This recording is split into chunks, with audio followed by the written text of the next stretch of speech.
আসসালামু আলাইকুম। আমি অল বেঙ্গল অ্যারাবিক ফেডারেশনের ডিজিটাল মিডিয়ার পক্ষ থেকে এসেছি। বর্তমানে আমরা রয়েছি আলিয়া ইউনিভার্সিটিতে। আগামীকাল মাদ্রাসা সার্ভিস কমিশনের বিপক্ষে আমাদের যে শান্তিপূর্ণ প্রোটেস্ট, সে বিষয়ে আমরা এখানে এই ইউনিভার্সিটির বিভিন্ন স্কলারদের সামনে পেয়েছি। তাদের মুখ থেকে আমরা শুনব তাদের কি প্রতিক্রিয়া এবং তারা কি বলতে এই পক্ষে। এই মুহূর্তে আমাদের সঙ্গে রয়েছেন আলিয়া ইউনিভার্সিটির অ্যারাবিক ডিপার্টমেন্টের স্কলার আব্দুল হালিম। হ্যাঁ, আমি আলিয়া ইউনিভার্সিটির অ্যারাবিক স্কলার। তো এবিএফের সমর্থনে আমরা সর্বাত্মকভাবে আছি। এবার কালকে এমএসসির বিরুদ্ধে যে আন্দোলন হবে, তার জন্য আমরা যাব এবং সর্বাত্মকভাবে সাহায্য করব।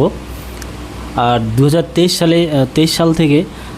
সালে যে নোটিফিকেশন দিয়েছিল, সেটা আজও পর্যন্ত তারা নিয়োগ করছে না এবং কেস হওয়ার সত্ত্বেও কেসের দিন আসছে, কিন্তু তারপরেও কমিশন কোনো উকিল বা রাখছেন না, বা কেসের মাধ্যমে তারা আরও ডিলে করতে চাইছেন, বা উপর মহল থেকে কোনো আদেশ আসছে না, এরকম কিছু শুনতে পাচ্ছি। যার কারণে আমরা সর্বাত্মকভাবে প্রোটেস্ট করব। দেখা যাক এর সমাধান কতদূর আগায়। অশেষ ধন্যবাদ। আমাদের সঙ্গে আরেকজন স্কলার রয়েছেন শের মোহাম্মদ।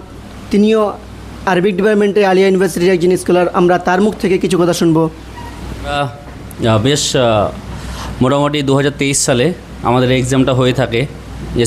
WBMSC যে এক্সাম ছিল 7 SST, আপার প্রাইমারি 9, 10, 11, 12।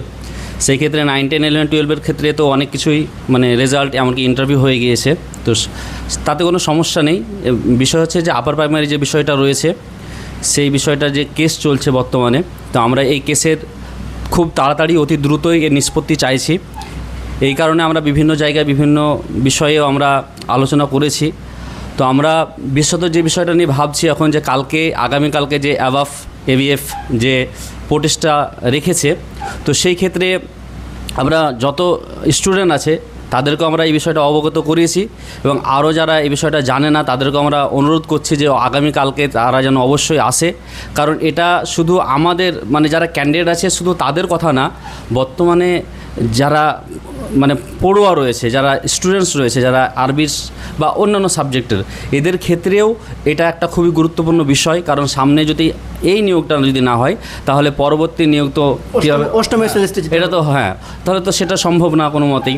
তো এই ক্ষেত্রে আমি সকলকে স্বাগতম জানাচ্ছি, আসার জন্য অনুরোধ করছি যে সকলে যেন আগামীকালকে প্রোটেস্টে সকলে উপস্থিত হয়, যাতে করে আমরা আমাদের যে উদ্দেশ্য আছে সেই উদ্দেশ্যে আমরা যেন সফল হতে পারি। আর এটা একমাত্র সম্ভব ইউনিটির দ্বারাই, একাকী কোনো কিছুই হয় না। তাই সকল ছাত্রছাত্রীকে, যারা চাকরিরত স্টুডেন্টস রয়েছে এবং যারা পড়ুয়া, যারা পড়ছে, যারা ইউনিভার্সিটি কলেজে, তাদেরকেও আমরা এটা জানাচ্ছি যে আগামীকালকে আপনারা অবশ্যই আসুন।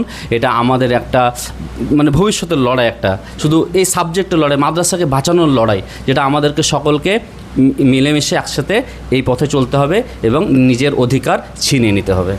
Thank you so much.